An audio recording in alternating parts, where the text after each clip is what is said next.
सभी भगवत प्रेमियों को हमारी राधे राधे। मानव जीवन का सर्वोत्कृष्ट फल सत्संग श्री भक्तमाल कथा के माध्यम से हमें मिलने जा रहा है। श्री भक्तमाल कथा के प्रधान श्रोता हमारे श्री प्रिया प्रीतम जी हैं।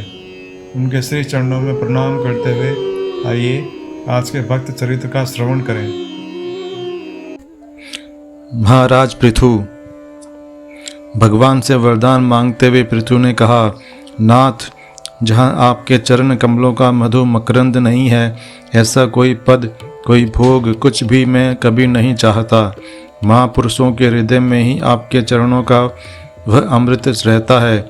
उन भगवत भक्तों के हृदय से उनकी वाणी द्वारा आपके लीला गुण वर्णन रूप में वह निकलता है। उसे पान करने के लिए मेरे 1 सहस्त्र कान हो जाएं। मैं 1000 कानों की शक्ति से आपके दिव्य गुण एवं चरित्र सुनता रहूं। यही आप मुझे वरदान दें। राजर्षि अंग की पत्नी सुनीता का पुत्र वेन अपने मातामह काल के स्वभाव पर चला। वह अत्यंत उग्र और अधार्मिक था।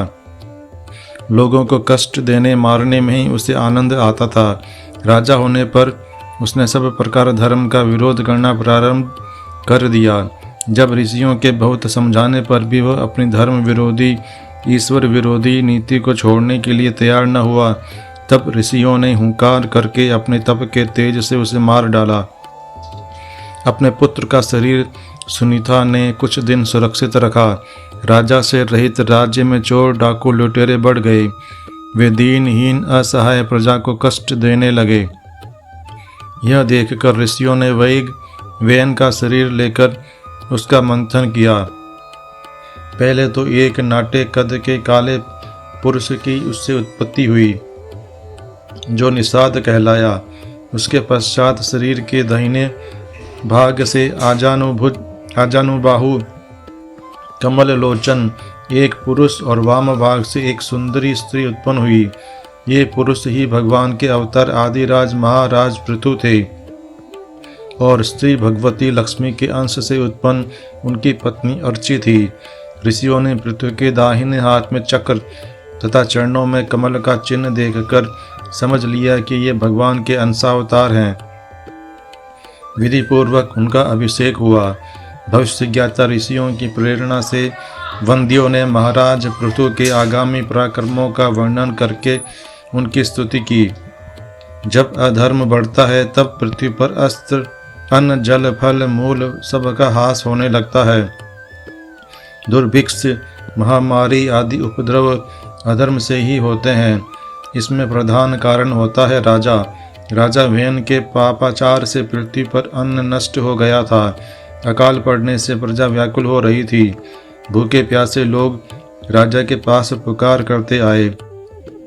पृथ्वी ने विचार करके देखा तो जान पड़ा कि पृथ्वी ने ही बीजों को ग्रस लिया, बोए बीज उगे ही नहीं। अतः पृथ्वी को दंड देने के लिए अपने धनुष पर उन्होंने बाण चढ़ाया।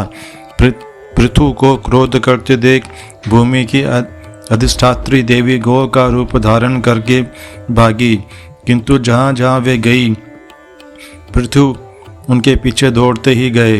अंत में पृथ्वी ने उनकी स्तुति की। भूमि ने कहा, मैंने पापियों के द्वारा दुरुपयोग में आते देख बीजों को अपने में रोक लिया, किंतु अधिक समय होने से वे मुझ में जीर्ण हो गए, पच गए। अब तो कोई उपाय करना चाहिए। पृथ्वी के बताने से पृथु ने उसका दोहन करके उससे औषधि बीज अन्नादि का उत्पादन किया। पृथ्वी के ऊंचे नीचे भागों को भी उन्होंने समान किया, जिससे कृषि हो सके। महाराज पृथु ने ही नगर एवं ग्राम बसाए।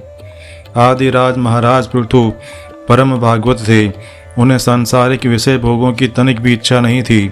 भगवान को प्रसन्न करने के लिए वे बड़े बड़े यज्ञ करते थे।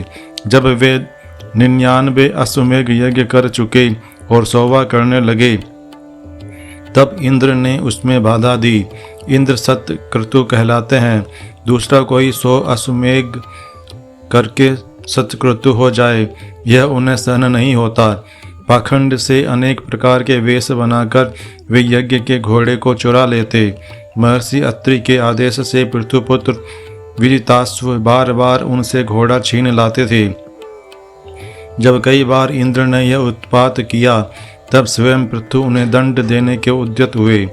ऋषियों ने कहा, महाराज, यज्ञ में दीक्षित व्यक्ति किसी को दंड न दे, ऐसी मर्यादा है। हम आपके द्वेषी इंद्र को अग्नि में आहुति डालकर भस्म कर देंगे। जब ऋषिगण आहुति डालने लगे तब ब्रह्मा जी ने प्रकट होकर उन्हें रोका। उन्होंने पृथु से कहा, राजन, आपको 100 यज्ञ करके इंद्र तो होना नहीं है। आप तो भगवान के भक्त हैं, आपको तो मोक्ष प्राप्त करना है, अतः इस यज्ञ को अब बंद कर दें। देवराज इंद्र पर आपको क्रोध नहीं करना चाहिए। ब्रह्मा जी की आज्ञा मानकर पृथु ने यज्ञ की वहीं पूर्णाहुति कर दी। उनकी इस नम्रता, सहनशीलता और निष्काम भाव से प्रसन्न होकर भगवान प्रकट हो गए।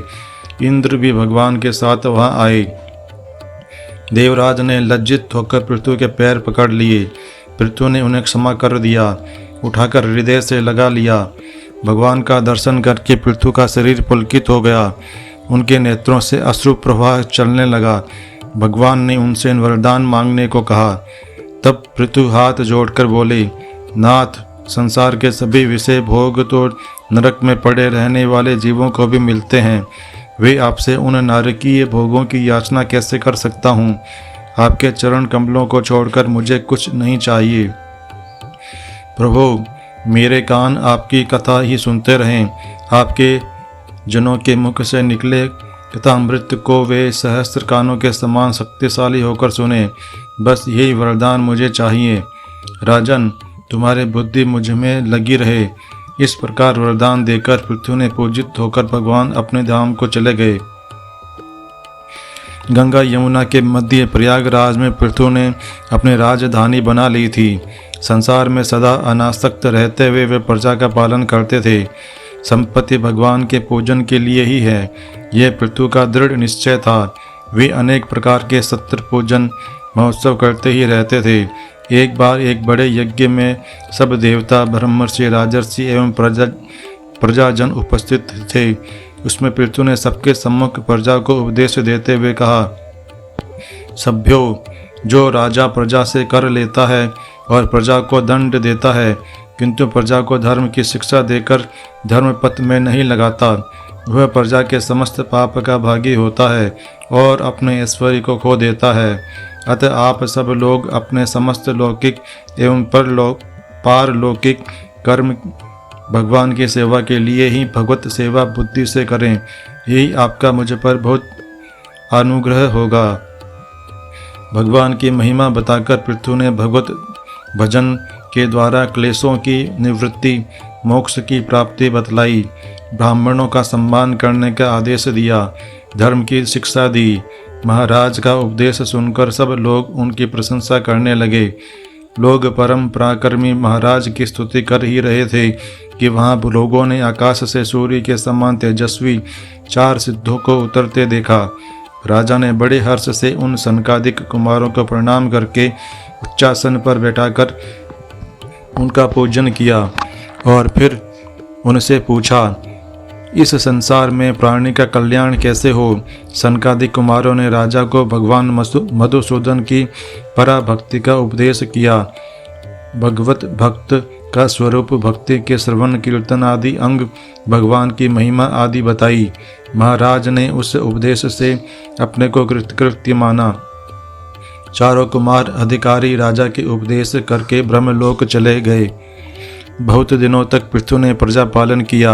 अंत में पुत्र को राज्य देकर वे पत्नी के साथ तपोवन चले गए।